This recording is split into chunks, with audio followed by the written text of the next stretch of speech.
Hello and welcome. This is the Bits vs. Bytes podcast, episode 19. With me today is Michiel Fokke. He's CTO at Quby.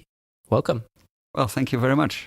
So I would like to start off with your background a little bit. So could you tell a little bit about that and how you got into technology?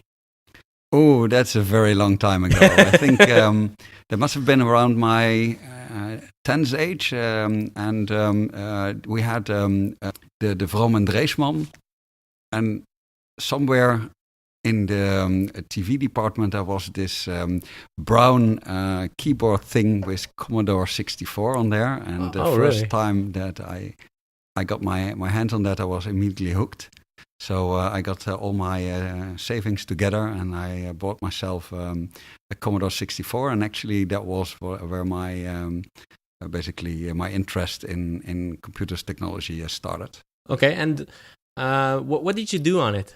So did you really, because you could create programs on that, right? It's before my time, but yeah, I did everything that you could on that. So I programmed in BASIC, I programmed in assembler, I played a lot of games, of course, games that you could copy from cassette tapes. I don't know if you still remember. Yeah, well, we had cassettes for the Super Nintendo and stuff like that. But this is, of course, before the Super Nintendo and Nintendo came out. But there was a lot of games on cassettes. I can remember. But that's also what sparked your interest in development and stuff, I think, right? Well, one of the things that basically later on, when after my high school, I went to Delft University of Technology, and I studied physics there because I have quite a broad interest, and I didn't want to choose too much in a narrow area yet. And that was also the case where informatics was very much also towards office automation and these kind of things, and I had really a broader interest. But during my study, more and more stuff got automated. So I during my graduation project, I had to do a lot of data acquisition for measurements that were part of my my research topic, and then of course to be able to process all these this data, we used computers for that. And the moment that those computers got networked, that really sparked my interest, because I really saw that the amount of possibilities that opens up when you put a couple of computers together in a network, that would be really enormous. And then after my graduation in Delft, my master's, I started a PhD, also still in more in mechanical engineering than in IT. The internet came up.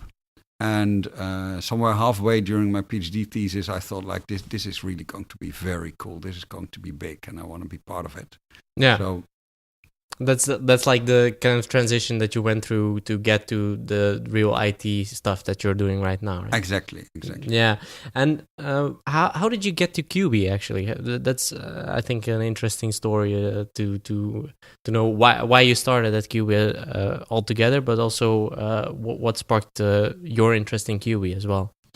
That was a bit of a coincidence in a normal way that people get their job through their network. So during the beginning of 2000, I was working still for KPN, and we were starting an internet service provider in Berlin. It was the time on the height of the internet bubble when everything was possible, and KPN thought that it would be a big European player. They wanted to have basically in every European country to have a mobile network operator and an internet service provider. And in Germany, they already had E+ as a mobile operator, and they wanted to have an internet service provider next to that. And we were building that up from a team from, say, 10 people to, on the height, roughly 130. And one of my colleagues there was the wife of one of the founders of Quby. Ah, okay, and that's how you kind of got to know what Quby does and why you would like to join as well, I think. Yeah, well, the thing is that in 2002, the operation in Berlin was shut down because KPN was almost bankrupt and they had to really cut a lot of activities. Mhm. And we lost a little bit contact. And a couple of years later, suddenly Arjen Norberg, one of the founders of Quby, he gave me a call and he said, "Oh, do you still remember me?" And yes, I did. And yeah, I have my own company right now and we are growing a bit. And I saw on LinkedIn that you're an IT architect and I think I need your advice.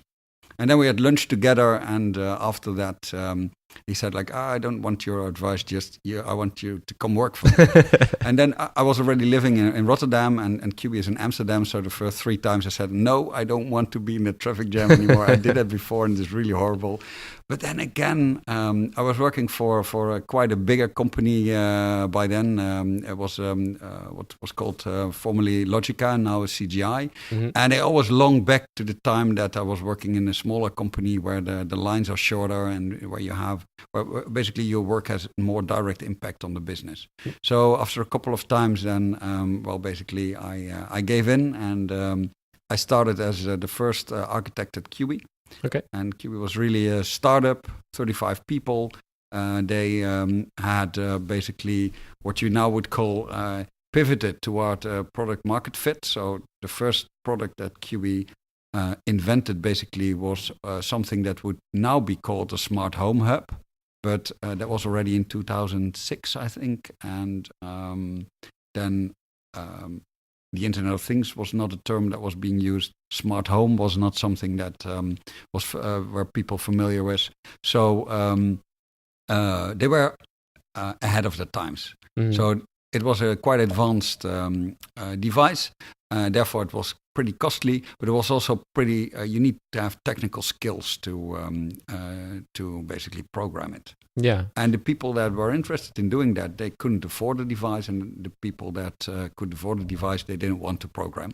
Yeah. So that was a bit of a problem. And then from that first prototype, that basically it was a productized version, but that first product that they had, they were thinking on how can we use technology in the home, because that was the thing that the founders of Quby, the itch that they want to solve. They said that there are so many things in a house that are really not efficient, and we think that technology can help. Yeah. And then they were looking at how can we basically come up with a proposition that is feasible to get in a larger amount of households.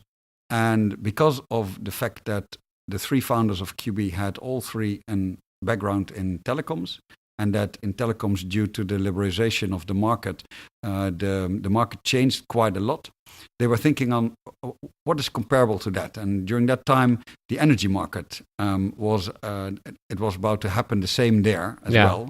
Yeah. And then they thought, can't we use technology in the home to help energy companies basically to get to these transition?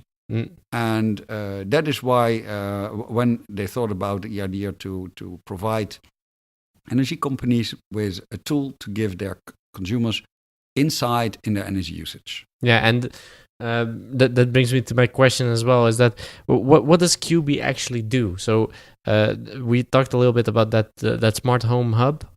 What do you actually create, and what do you actually provide to your customers? Well, actually, what Quby has built is an energy display that you can put on the wall in your living room.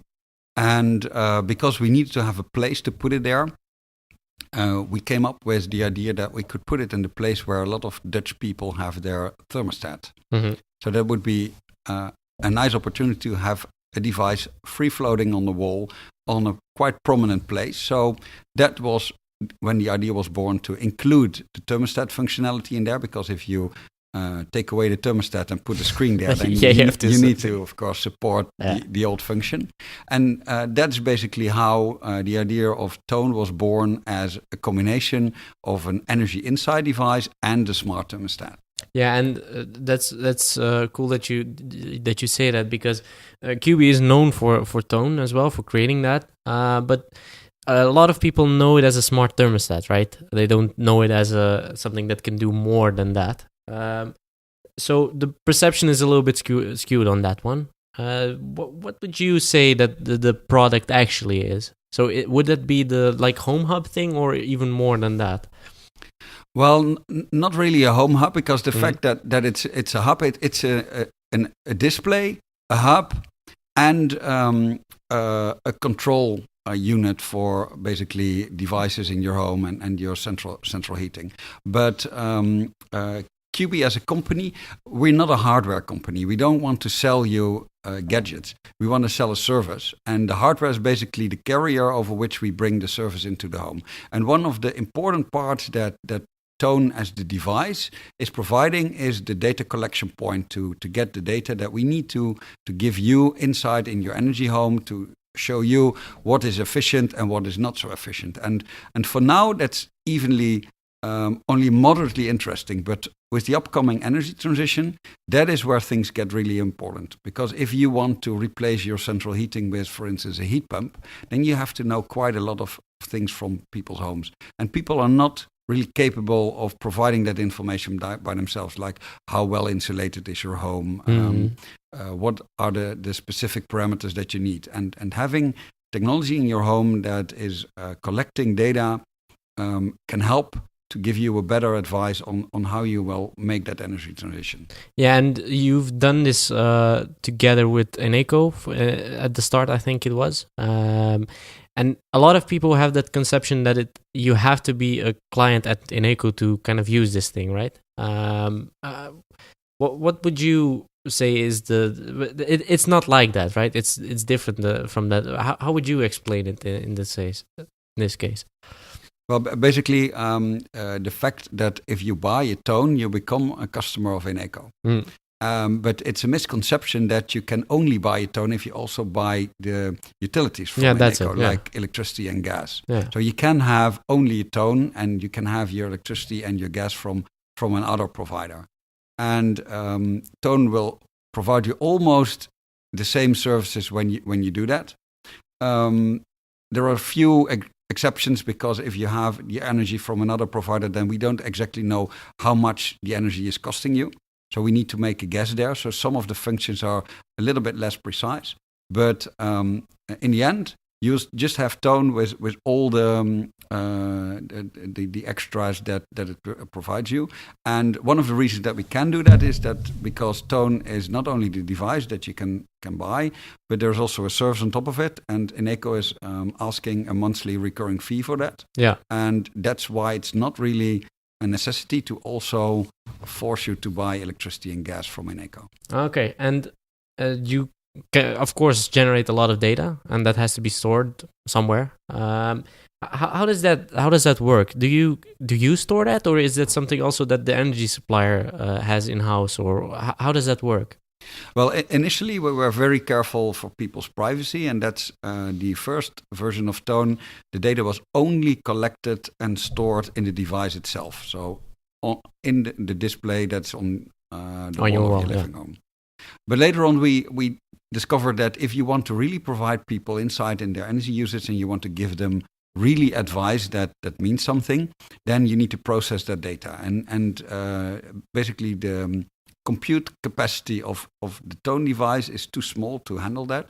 And also you need to have data collections from a large group of people to be able to, for instance, compare it to the energy usage of similar households. But also if you want to see whether your washing machine is performing well, you need to have a lot of different washing cycles. So that's why we started to collect the data centrally.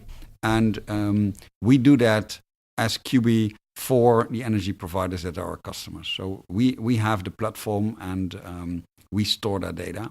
Yeah, and it's funny you mentioned that you mentioned that you can actually see what kind of devices you have within your home. Could you explain how that works? So how can you see that?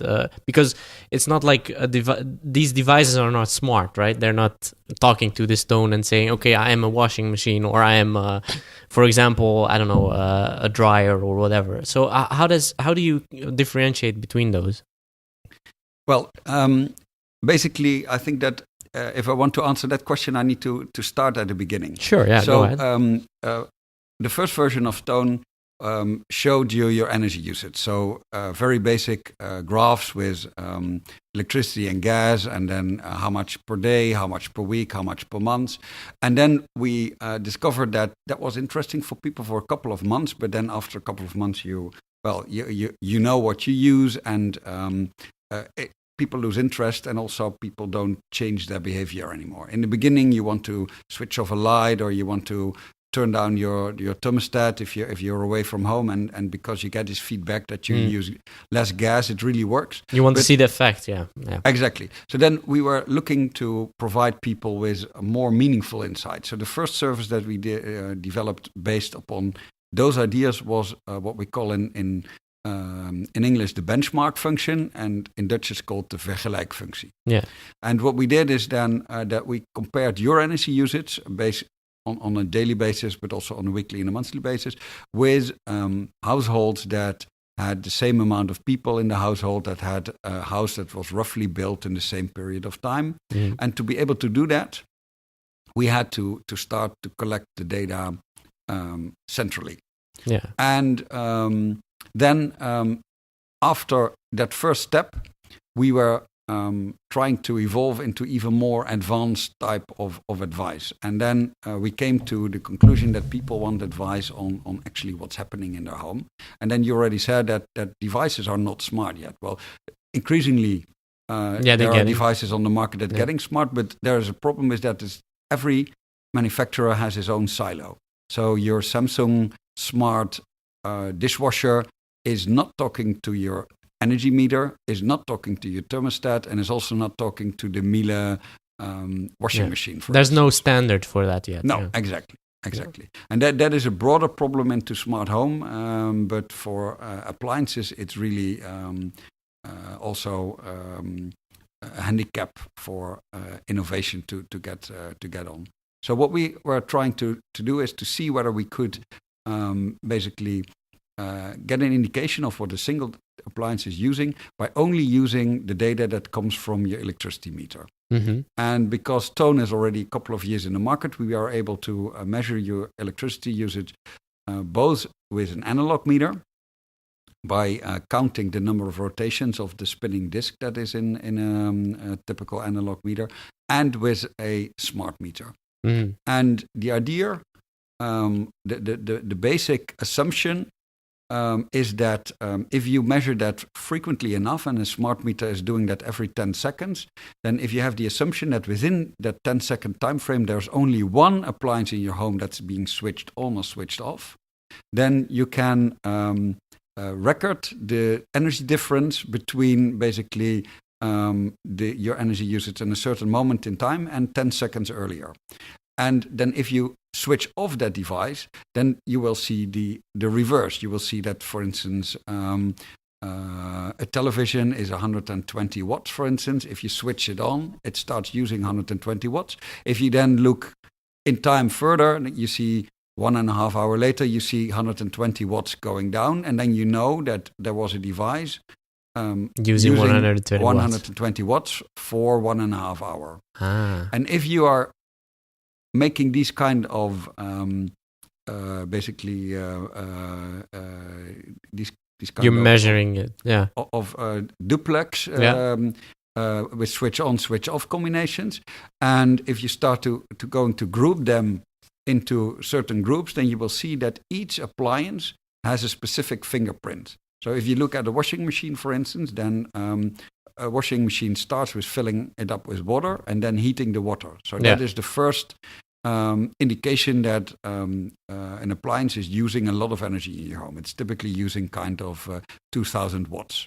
And then it takes 4 to 8 minutes, depending on whether you're washing on 30 degrees or on 40 or on 60 degrees. And then it starts to basically wash. And then the motor is going to spin, and that uses a little bit of energy, not too much. And that goes on for an hour, for 1.5 hours. And then you have the drying cycle. And that's when it starts spinning really quickly, and then it's using a lot of more energy.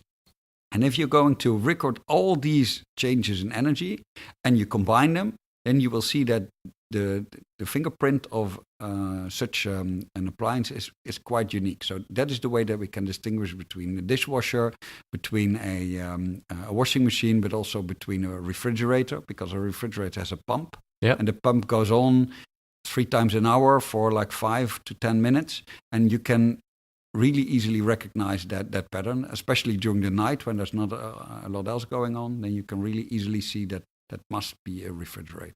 Yeah, and I'm just thinking while we were talking about that is it's pretty complex in the sense that you can also have different programs, right? So in some cases for a washing machine or a dishwasher, it could be that I have a different program that does something else, right?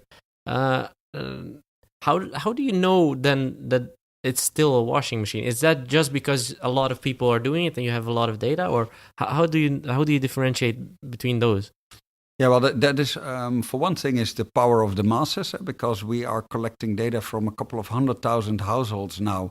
And to give you an example, we are collecting over 75,000 dishwasher cycles per day. So I think it's not a lot. Yeah, it's a lot. if you would use one dishwasher to do that all, I think it's about 1.5 million hours of washing, of dishwashing altogether. Crazy, yeah. And because we have these large numbers, we are able to basically get a lot of the corner cases out of there. But as with statistics and with heuristics, you never get 100%. So there's always an uncertainty. So sometimes we are 90% sure that this specific fingerprint was a washing machine.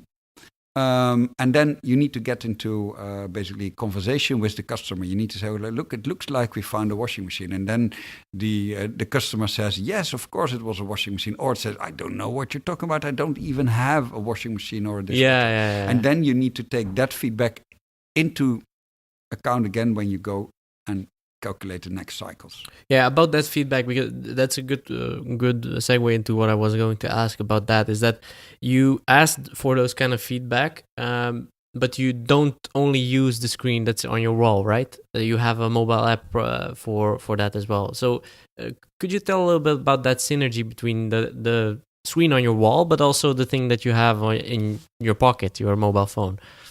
Yeah, that's funny that you asked, because Toon started off as basically only the screen on the wall. And because we were so privacy savvy and everything happened there, we were also very inclined to, well, basically, if we wanted to do something, that we would show it on the screen of the display on the wall. And that was like, say, 5-6 years ago when we started with Toon also. The mobile phone penetration was not over the whole Dutch user base that Eneco has its customer base, also not as high as it is now. So there were a couple of reasons why we were quite display-centric in the beginning. And then if you evolve in time, you will see that some of these use cases are very well suited to do on the screen on the wall, and some others are really not really suited. And the service that we just discussed is called the waste checker, or in Dutch, the verspillingschecker. And that is typically a service that is not really usable to display on your screen on the wall, because it asks interaction, and it will take you some time to figure out what the answers are. And maybe you want to go look at your washing machine, for instance. You can't take the Toon display upstairs to your bathroom to go to your washing machine. So in that case, a mobile phone or a tablet is a much better interface to do that. So what we use now the screen for is more as the alerting function, to just show you in a very non-intrusive way that something is going on. And then we offer the opportunity to basically to dive deeper into the details using the mobile app.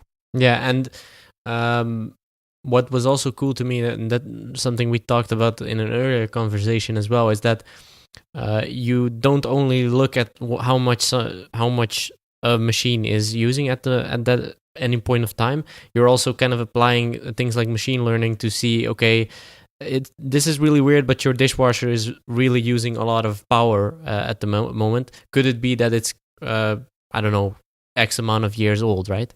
Could you tell a little bit about that kind of that kind of trigger that you can also give to your clients, and how that all comes together there? Yeah, well, there are a couple of things going on. But basically, the detection of the appliances, some of them are quite easy to do. So, for instance, the refrigerator, you don't need to have machine learning algorithms to figure out what a refrigerator is. Yeah. And then what we do is we start collecting data over a longer period of time, and then we compare the data that we find with your history, and we compare it with the same appliance within other households. Yeah. And then on top of that, we also collect industry data. So these energy labels that you see on new appliances, they give an indication of how much an energy efficient dishwasher or refrigerator is using. And then these data combined, we come to a conclusion that either you have an appliance that is just using a lot of energy, or that you had an appliance that didn't use a lot of energy and it starting to get more. Exactly. And then based on that, we give a trigger to a customer to start a conversation, because your washing machine can be using a lot more power, because maybe you get a baby and you want to, you have cotton diapers, for instance, and you want to wash them on 90 degrees.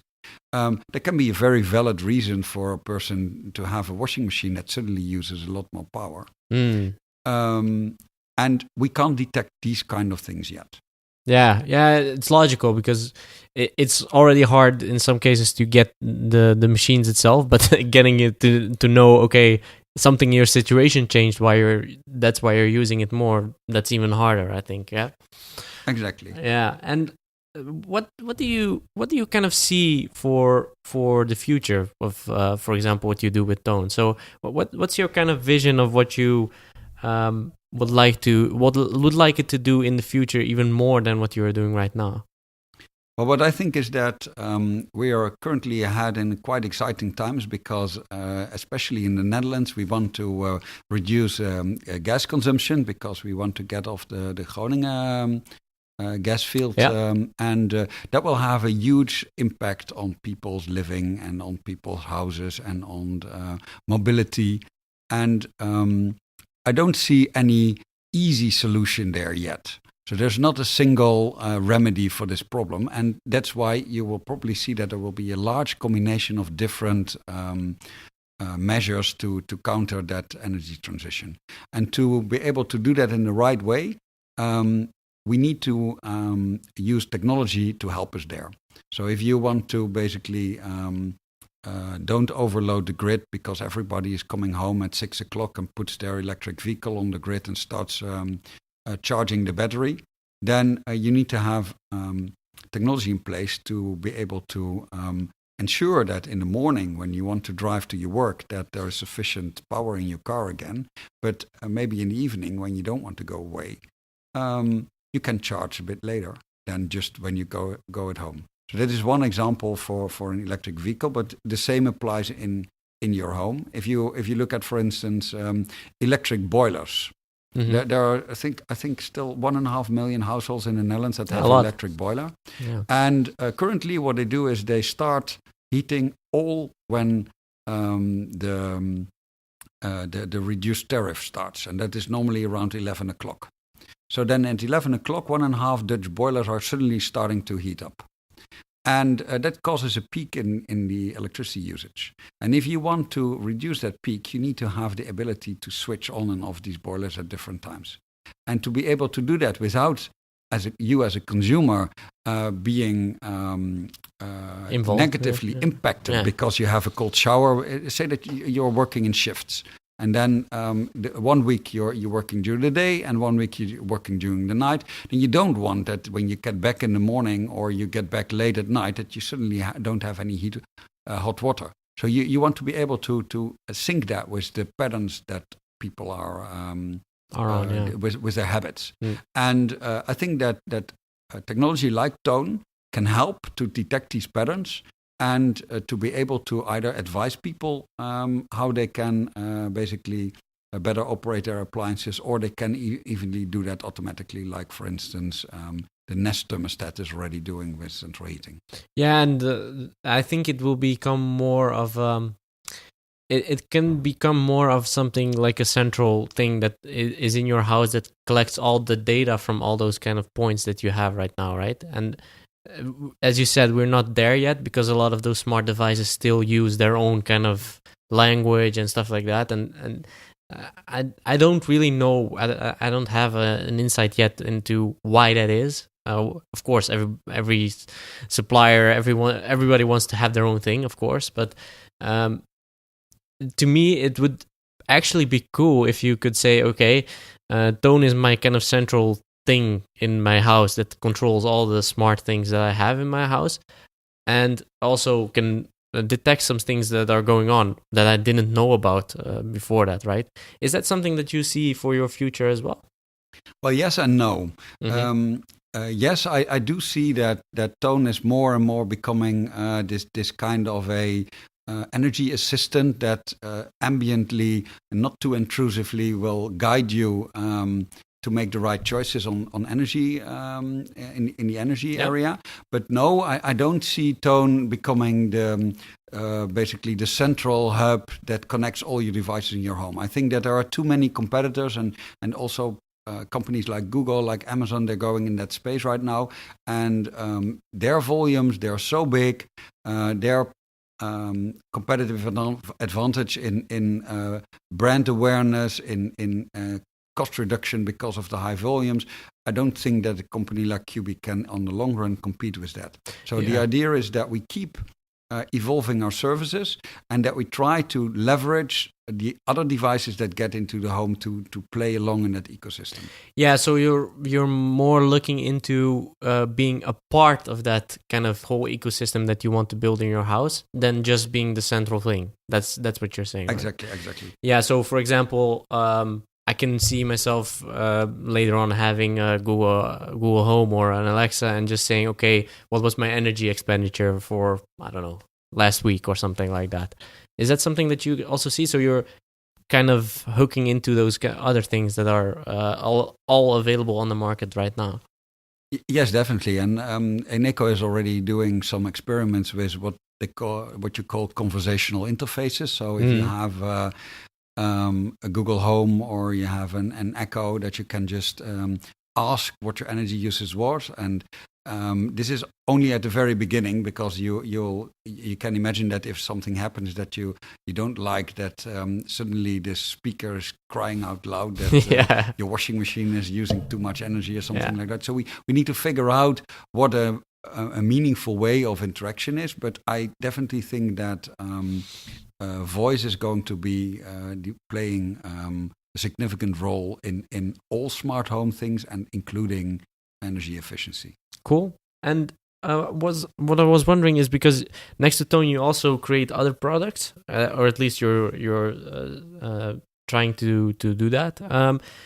What are some of the other products that you guys are building as well?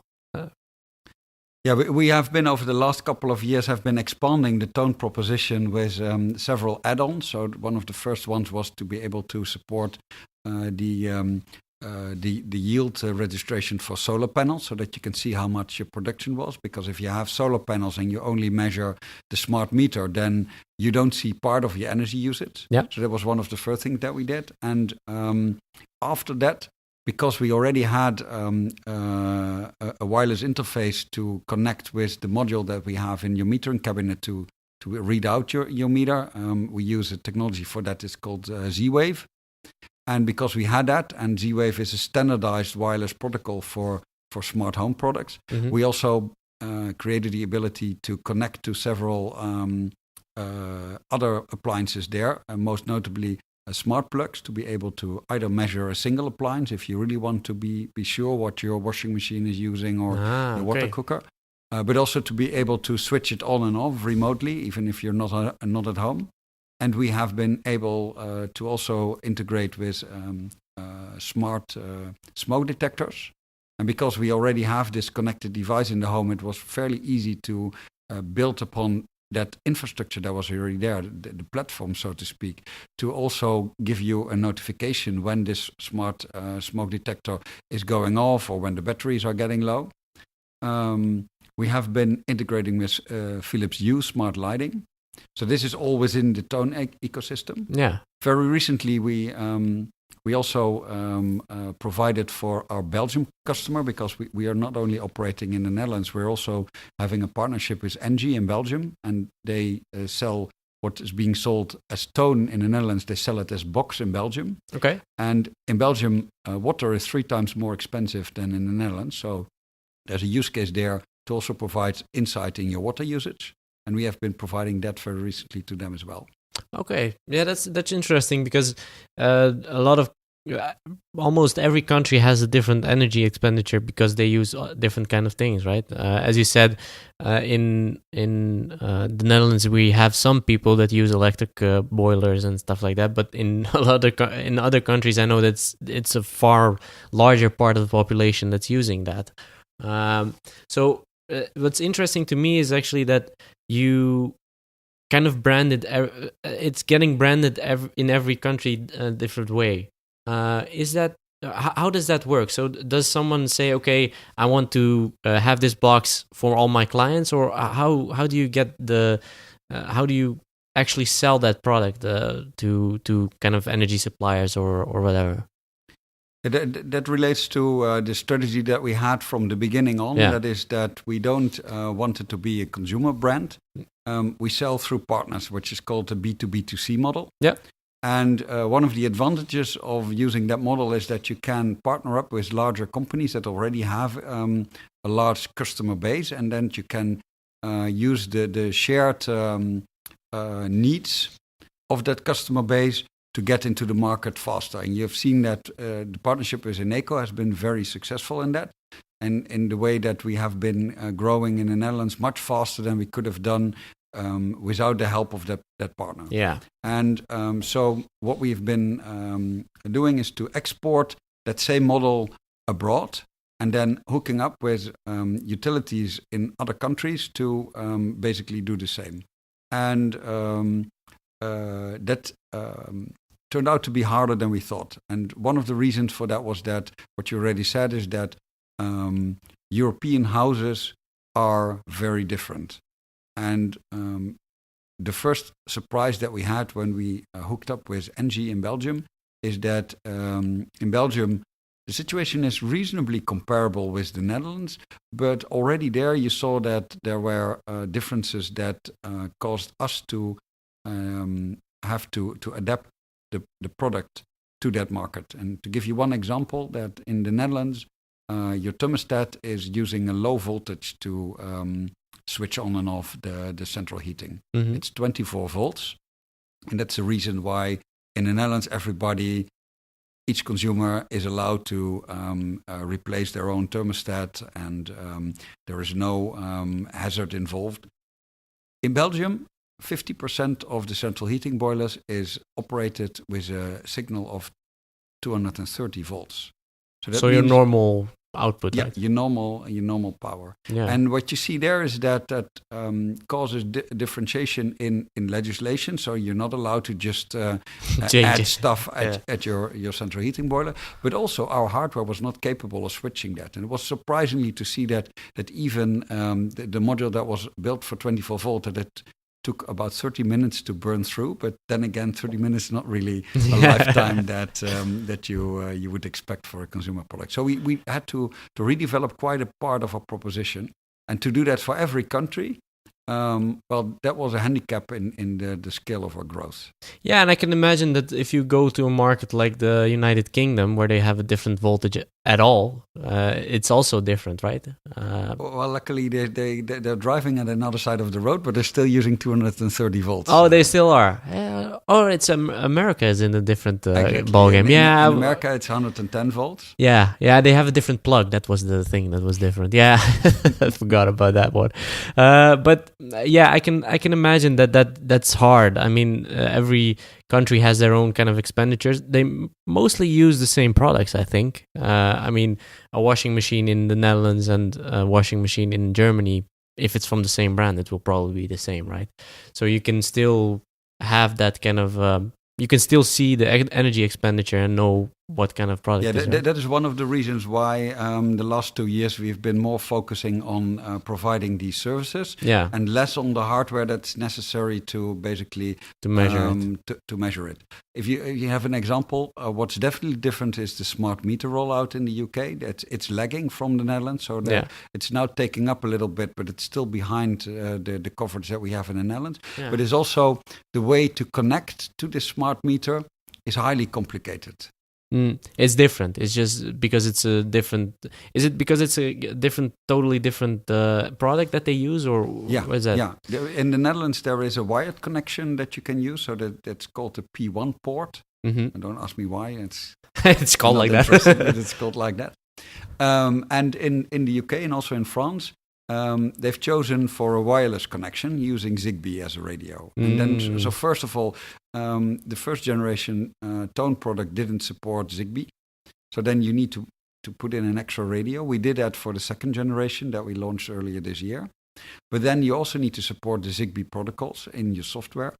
And then the security, at least in the United Kingdom, is really strict. So you need to make a connection with a third party, kind of a clearinghouse, and then you need to get security keys to connect to a certain smart meter. So that is something which is requires considerable investment in development to do that. And so then you want to first have a partner that is committed to larger volumes there before you're going to do that investment. But on the other hand, that partner only wants to buy your product if it is capable of doing the things that you want. So you have a chicken and egg problem there. Yeah, and but what is a good thing is that your partner knows what's going on actually, and what kind of needs the people have, and also the situation that's going on in a particular country, right? So the whole ecosystem, how everything is hooked up, and they can tell you that. That's also, I think, a big advantage to using a partner. Would you say? To a certain extent, yes. Yeah. So we touched a little bit on that smart home market, and I wanted to get back to that a little bit. Where do you see that we are right now with that whole market? Do you still think it's like it's at the beginning, or what do you think? Yes, definitely. Yeah, I think that the situation is slowly improving a bit, and that is one of the reasons why things are improving in the smart home situation is the fact that these smart speakers are so hugely popular, and that drives adoption of technology in the home. But if you look beyond that and you see that there are still several competing standards in terms of wireless connection. Yeah, like Zigbee, which is one that's pretty widely used, right? I think Philips Hue is using it, right? Yeah, and IKEA. Yeah, with the true. Yeah, and but go on. What do you think about the market right now? Well, it's still highly fragmented, so it's really difficult for normal people to basically buy stuff that works together. Mm-hmm. And if you're not even a service like IFT or the new company that one of the founders of Triggy has started, Olisto, which is a kind of IFT for the IoT. Even with these kind of additional services, they are so hard to configure that most people don't bother to do that. Yeah. So you see, in the house, hardware compatibility is an issue. Then on the service level, interworking between different products. So to give you an example, if you have a mobile phone, it would be really nice that if your phone is ringing, that you would be able to use it to mute the sound of your audio or your television. Yeah. And even there, it's already not working. Different vendors have not been able to come up with a solution that makes that working over a wider range of different suppliers. So that is still basically for a lot of people making the barrier just too high to start doing things with that. Yeah, and it reminds me of an article that I read a while ago on The Verge, which is a technology website.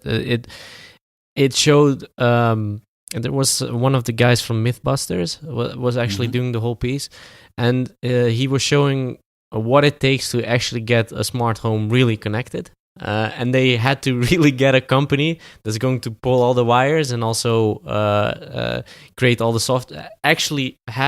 They actually have their own software that they have to program to work with all those kinds of different technologies. And yeah, when I looked at it, it was I don't know anybody that's going to do that investment into their home to get it smart. That's something that I noticed is.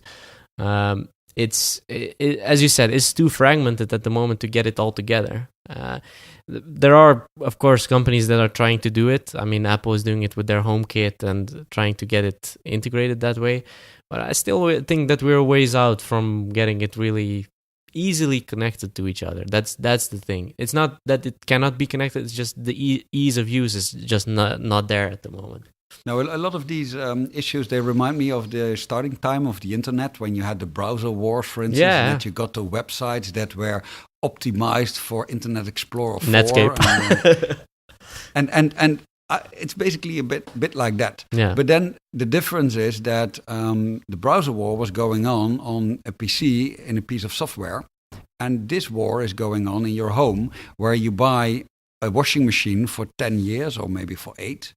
And so the cycle times are much longer, and that will also cause the whole process to be a lot slower than it was on the internet when we were basically fighting on a PC. Yeah, and do you use smart appliances yourself? Do you have some things in your home that you use a lot of the time? Yes, and that's mainly because of my occupational. Yeah, of course. What do you use? One of the smart things that I use very frequently, and that was also we now see as kind of really a benefit, is the Philips smart lights. Yeah. And specifically when I got the Echo Dot in my home and was able to basically control my lights with voice, that was the trigger for everybody in the household to start using it. And how did they find it? Well, in the beginning, they were very much against it because they thought that Eneco was spying in the living room and things like that. But later on, they get more and more used to it. And sometimes when Madam A, because if you say the wake word, then everybody listening to the podcast will have a blue light in the living Alexa. room. But yeah, exactly. Don't do that. But she still sometimes she triggers on something that she thinks is her name, and then especially my wife gets annoyed by that. But it's basically something that people will they grow into it. So. Yeah. So it takes some time to adjust to getting those kinds of things. Actually, it didn't work for me yet. I don't have it yet in my home, but I've tried it out, and it's I talked about it on a bunch of podcasts as well. Is that for me it's still a little bit awkward for some reason. I don't know why, but that kind of feeling creeps over me if I have to like talk out loud to not a person but just to a kind of a device. And while I see that the kind of much younger people are actually adopting to it more quickly, in a sense that they even talk to their phones, which is totally weird to me. That's something I see. This is definitely a generation thingy. My kids are also totally comfortable with talking to appliances. Yeah, and I'm 29, and it's not that's not that old. I understand that, but the other thing is that a lot of when I talk about people that are younger, I'm talking about people that are like 14, 15, 16 at the moment. They totally have a different mindset, even though it's just 10, 15 years between us, right? And that's the crazy thing to me, is that they are kind of getting to know this a lot faster and a lot better than we are, and we like it, we think it's cool, but we're still kind of a bit hesitant, and they just embrace it. and that's yeah. it. But let me be frank with you. We're still in the infancy stage. So if you also look at the Amazon proposition, although it's really cool that you can talk to a device and that you get a response, it's still very artificial. Yeah. So there is not enough context yet. So if you ask something and then you ask a second question, then a lot of the times she doesn't understand you anymore. Yeah. And the conversation part is hard. Exactly. Yeah. And then it very frequently turns into something which is funny unless you want something to get done, and then it's frustrating. Yeah. I think that will improve over time. Yeah, the tell me a joke function is used the most. So tell me a joke about Chuck Norris or something like that. That does work. So I want to kind of start wrapping up. The interesting and last question that I always ask is, what are you most proud of since starting at Quby, and what you've done over the last few years? Well, the thing that I'm definitely most proud of is the fact that I started when Toon was just launched in the Netherlands with Eneco, and we had a company of 35 people that were completely focused on Toon in the Netherlands for Eneco. We had around 20,000 devices sold and online. And in the last 5 years, we've been growing from that 35 people to a company with roughly 110 people, running an international operation with 20 times the size that it was in the beginning. And in that transformation, we not only moved all our software, which was in the beginning still running on our own servers in a data center, towards the cloud. We have also introduced this whole data-centric thinking. We basically moved from a product-oriented company towards a service-oriented company, which are really processing data on large scale. So we have collected more than a petabyte of data. That's a lot. over the years from people's stuff. And we're still able to manage that. So that we have the technology to do that makes me as a CTO really proud. Cool. I think that's a good way to wrap it up. Where can people find Quby on the internet? Quby.com. Quby.com. Everything. If you want to learn more about what you do at Quby, you can just find it there.